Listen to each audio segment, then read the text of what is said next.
Ésaïe, chapitre 6.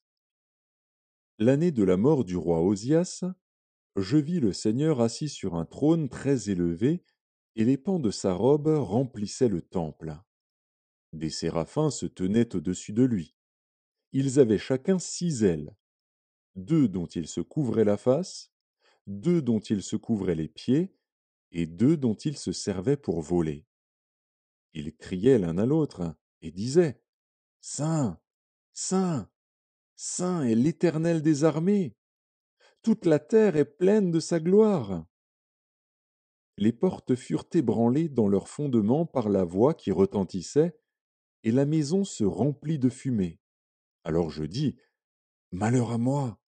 Je suis perdu, car je suis un homme dont les lèvres sont impures.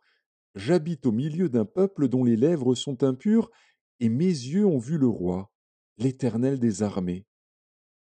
Mais l'un des séraphins vola vers moi, tenant à la main une pierre ardente, qu'il avait prise sur l'autel avec des pincettes. Il en toucha ma bouche et dit: Ceci a touché tes lèvres. Ton iniquité est enlevée et ton péché est expié. J'entendis la voix du Seigneur, disant: Qui enverrai-je et qui marchera pour nous? Je répondis: Me voici, envoie-moi. Il dit alors: Va et dis à ce peuple: Vous entendrez et vous ne comprendrez point.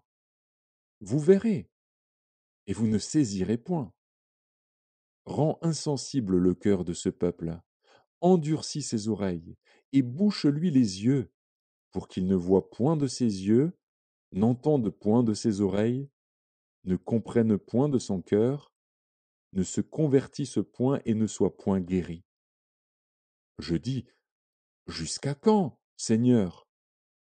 Et il répondit: Jusqu'à ce que les villes soient dévastées et privées d'habitants, jusqu'à ce qu'il n'y ait personne dans les maisons, et que le pays soit ravagé par la solitude, jusqu'à ce que l'Éternel ait éloigné les hommes, et que le pays devienne un immense désert. Et s'il y reste encore 1/10 des habitants, ils seront à leur tour anéantis. Mais, comme le térébinthe et le chêne conservent leurs troncs quand ils sont abattus, une sainte postérité renaîtra de ce peuple.